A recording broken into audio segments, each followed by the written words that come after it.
Hello. Bro, story చదివాను, బాగుంది. Shoot ఎప్పటి నుంచి అనుకుంటున్నారు? మీరు రేపు ఒకసారి రిహార్సల్స్కి వస్తే ఎల్లుండి షూట్కి వెళ్ళిపోతాం. ఓకే అన్న, ఫొటోస్ పంపిస్తా. ఓకే సరే.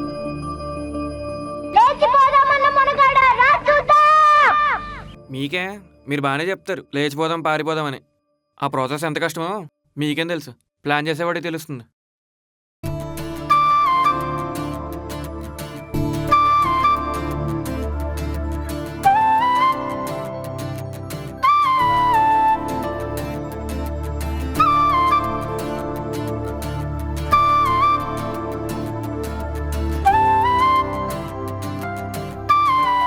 ఇదేనా వెతుకుతోంది? హే, నువ్వేంటి ఇక్కడ? లగేజ్ ఏంటి? ఊరెళ్తున్నావా? ఊరెళ్తే ఫోన్ చేస్తావుగా, ఫోన్ చేయకుండా వచ్చావంటే? లేచిపోదామన్నావు కదా, పద వెళ్దాం.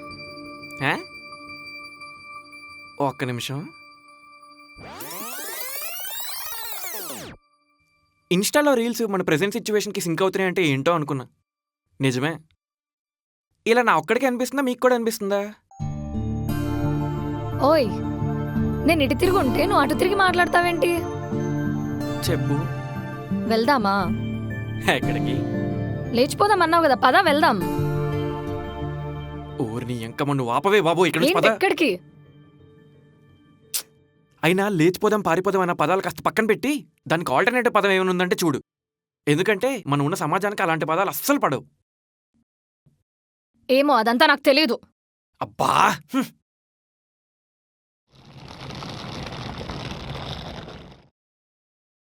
అయినా ఇన్స్టాలో రీల్స్ మనకి రిలేట్ అయితే మాత్రం ఇలా లేచిపోదాం పారిపోదాం అంటావా? చెప్పా కదా, అదంతా నాకు తెలియదు. అయినా నేను ప్రిపేర్ అయిపోయి వచ్చాను అండ్ ఫిక్స్ కూడా అయిపోయాను. ఏంటమ్మా, ప్రిపేర్ అయిపోయావా? ఫిక్స్ కూడా అయిపోయావా? నీ మూడ్ ఫిక్స్ బట్టి అలా అంటున్నావు కానీ ఒక గంట అయితే నువ్వెలా అంటావు నీకే తెలీదు. ఇప్పుడు నన్ను తీసుకెళ్తావా లేదా? ఎక్కడ తీసుకెళ్ళాలి? పంజాగొట్ట, అమీర్పేట? పద వెళ్ళి మెట్రో ఎక్కుదాం. ఏంటి జోకా? లేదంటే సీరియస్ అనుకున్నావా?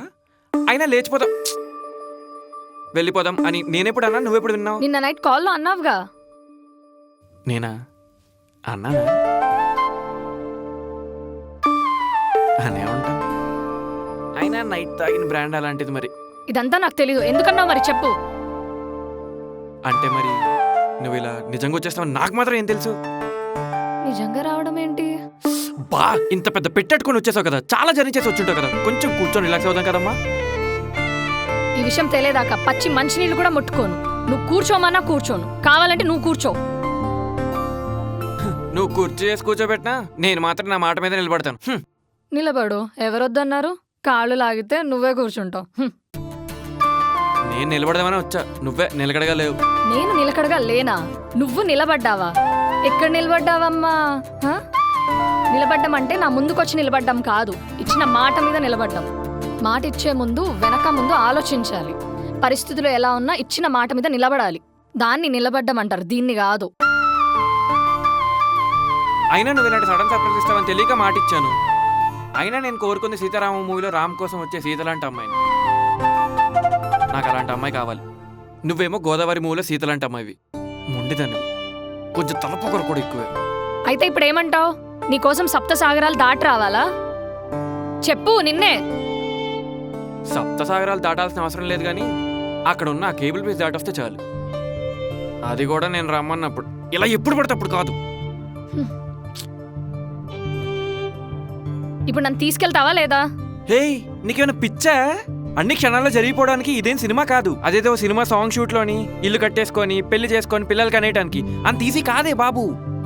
సరే, ఇది సినిమా కాదు కదా, నేను వెళ్తున్నా, బాయ్. బ్యాగ్ వదిలిసిందేంటి? అయినా సినిమా కాదంటదేంటి? సినిమా కాదు కదా, ఇది నిజ జీవితమే తల్లి. దీని మూడ్ స్వింగ్స్ వల్ల నాకు ఈ టార్చర్ ఏంట్రా బాబు? అర్హత నిన్నే. నీకింక అలా పిలిచే అర్హత లేదు. అర్హత లేకపోవచ్చు కానీ నాకు నీ మీద చనువు ఉంది కదా, ఆ చనువుతోనే చెప్తున్నాను రా. ఏంటి ఏం చెప్తావు? ఏంటి చెప్పు. ఉద్దేశించి మాట్లాడిన మాటలు, ఉద్దేశపూర్వకంగా తీసుకున్న నిర్ణయాలు ఎప్పటికీ మారవు. దానికి నువ్వు గట్టిగా నడుం బిగించాలి. నడుం బిగించాలా అంటే ఏంటి? నొప్పి తాలూకు పరమార్థం ఒక్కటే కాని బాధ తాలూకు భావాజాలం వేరు. ఏయ్ పో. బా. ఏంటి మళ్ళీ? జీవితం కదా, భరించాలి. మనుషులం కదా, క్షమించాలి. అర్థం చేసుకోవడానికి ప్రయత్నం చేయాలి. దూరం అయ్యే పద్ధతి మానుకోవాలి. నువ్వు నీ పిచ్చి మాటలు ఆపుతావా ఇంకా? నువ్వు ఆగుతావా ఇంకా? సారీ, అంటే నీలా నేను నడవలేకపోతున్నాను. నువ్వేమో నర్సాపూర్ ఎక్స్ప్రెస్, నేనేమో విజయవాడ భీమవరం ప్యాసింజరు. తేడా లేదా మరి? నా మాట నువ్వు లెక్క చేయనప్పుడు నీ మాట నేను ఎందుకు లెక్క చేయాలి? నేను లెక్క చూసుకొని చెప్ప, నువ్వే లెక్కేసుకొని చెప్పు. ఇదేం లెక్క? కొన్నిసార్లు నీ అతీంద్ర శక్తులేంటో అస్సలు అర్థం కావు. నీ మూడ్ని బట్టి నువ్వు మాట్లాడతావు. ఉంటానంటావు, మళ్ళీ నువ్వే వెళ్ళిపోమంటావు. కావాలంటావు, మళ్ళీ వద్దంటావు. అసలు ప్రాబ్లం ఎక్కడొస్తుందో తెలుసా నీకు? నువ్వు చెప్పాల్సింది చెప్పేసి వెళ్ళిపోతావు. నేను చెప్పేది ఎప్పుడైనా విన్నావా? కనీసం ఆగా ఆలోచించావా? లేదు. ఏదైనా చెప్దామనేసరికి పీటీ ఉషాలా ఓ పరుగు. నీ మూడ్ స్వింగ్స్తో నా మత్తి పోతుంది. ఇలాంటి సిచ్యువేషన్కి ఒక క్యాప్షన్ ఉంది తెలుసా? ఆవిడ అహంకారంతో రగిలిపోతుంటే ఈయన ప్రతీకారంతో మిగిలిపోయాడంట. ఎలా ఉంది? నీ ముఖంలా ఉంది. అయితే బాగుందనమాట. అయినా గుడివాడ కారాల గురించి, గుంటూరు కారాల గురించి నాకెందుకు చెప్తున్నావు? అవి గుడివాడ కారాలు, గుంటూరు కారాలు కాదమ్మా. అహంకారం, ప్రతీకారం. ఉఫ్. ఆశీర్వాద్ కారం అన్న కూరలో పనికొస్తుందేమో కానీ నువ్వు చెప్పే కారాలు దేనికి పనికిరావు. ఇదే మరి జిల్లా పరిషత్ హై స్కూల్కిను ఇంగ్లీష్ గ్రామర్ స్కూల్కి ఉన్న తేడా మరి. అసలు ఏం చెప్పడానికి ట్రై చేస్తున్నావు? ఏదో చెప్పాలని ట్రై చేస్తున్నాను, కానీ సరిగ్గా కుదరట్లేదు. అయినా నిన్ను నేను గుండెల్లో పెట్టుకొని చూసుకుంటుంటే నువ్వేదో గాలి కుదిలినట్టు మాట్లాడతావేంటి? నేనేం అలా మాట్లాడలేదు, నువ్వే ఎక్కువ ఊహించుకుంటున్నావు. మాట్లాడలేదు, అది నేను ఒప్పుకుంటాను. కానీ మాట్లాడాలన్న ఉద్దేశం బలంగా నీ మనసులో ఉంది చూడు, అది చాలు. చెప్పాగా నువ్వు ఎక్కువ ఊహించుకుంటున్నావని. అయినా నీ మూడ్ స్వింగ్స్ని భరిస్తూ ట్రావెల్ అవ్వడం నా వల్ల కావట్లేదు. ఏ టైంలో ఎలా ఉంటావో అస్సలు అర్థం కావట్లేదు. ఏదో ప్రళయానికి, ప్రమాదానికి సూచనలో ఉంటావు. నీకు దండం తల్లే. అంత భయపడుతూ నన్నేం ప్రేమించిన అవసరం లేదు. ప్రేమించడం వల్ల భయపడుతూ ప్రేమించడం, ధైర్యంగా ప్రేమించడం అలాంటివేం లేవు. సిచ్యువేషన్ తగ్గట్టు ప్రేమించుకొని వెళ్ళిపోవడమే. అయినా నువ్వు నా ప్రేమలో పడినట్లేదు, నేను నీ గూతులో పడినట్టుంది. అదేంటి? అదేంటో నాకు తెలియదు కానీ ఇదేంటో చెప్తా విను. పడ్డవాడు ఎప్పుడూ చెడ్డవాడు కాదు, ఏదో రోజు గొప్పవాడు అవుతాడని. ఆ పడ్డవాడే చెడ్డవాడైతే ఏంటి సమాధానం రావట్లేదు? సమాధానం లేక చెప్పు, ఏదో ఒకటి చెప్తావుగా ఇన్స్టెంట్గా. నేను ఇన్స్టెంట్గా చెప్తానా? నువ్వు నీ మూడ్ని బట్టి ఎలా పడితే అలా మాట్లాడతావు. అయినా నేనేం మాట్లాడినా మీనింగ్ ఉంటుంది. ఇంకోటి మిగిలిపోయింది, చెప్తా విను. కదిలిస్తే ప్రతి ఒక్కళ్ళలోనూ విప్లవకారుడు ఉన్నట్టు, కథగా రాస్తే ప్రతి ఒక్కడు ఒక గొప్ప ప్రేమికుడు అవుతాడు.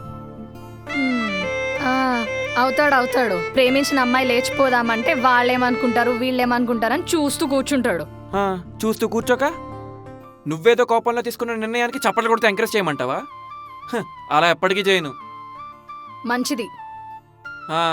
నేను ఎప్పుడు మంచిగా చెప్తాను, నువ్వే వినవు. నాకు తెలియక అడుగుతాను. 3 మెసేజ్లు 6 ఫోన్ కాల్తో మన ప్రేమ బాగానే ఉంది కదా. ఏదో హైదరాబాద్కి ఉపద్రవం ముంచుకొచ్చేసినట్టు ఇంత పెద్ద పెట్టేసుకుని ఎందుకు వచ్చేసావు? అయినా ఇప్పుడు లేచిపోవాల్సిన అవసరం ఏమొచ్చింది నీకు? అంటే మా మమ్మీ మటన్ బిర్యానీ చేయమంటే చికెన్ బిర్యానీ చేసింది. రోజు రోజుకి మా ఇంట్లో నా మాట అంటే వాల్యూ లేకుండా పోతుంది. అందుకే ఇంట్లో నుంచి వచ్చేసా. మటన్ బిర్యానీ చేయలేదని ఇంటి నుంచి వచ్చేసావా? నా తల్లే, దగ్గర రావా? దయచేసి ఈ విషయం ఎవరికి చెప్పక ప్లీజ్. అలా నేనెందుకు చెప్తా? చెప్పను. నువ్వేం బాధపడకు. సిగ్గు లేకుండా నేనే నీకు స్విగ్గీలో ఆర్డర్ పెడతాను, నువ్వు ఇంటికెళ్ళి హ్యాపీగా తిను. ఇంకోసారి ఎప్పుడైనా ఇలాంటి ప్రయత్నాలు చేసే ముందు నాకొక్క మెసేజ్ చేయవా? నీ విధి విధానాలేంటో అస్సలు అర్థం కావట్లేదు. సడన్గా షాక్లు ఇస్తుంటే తట్టుకోవడం కష్టం కదమ్మా. నేను కూడా ఏదో ప్లాన్ చేసుకోవాలి కదా. నిజంగా ఆర్డర్ పెడతావా? నీ మీద, నా మీద ప్రామిస్. పక్కా పెడతాను. నువ్వు తెచ్చిన లగేజ్తో వచ్చిన దారిలో అలా వెళ్ళిపోవా ప్లీజ్. హా, సరే.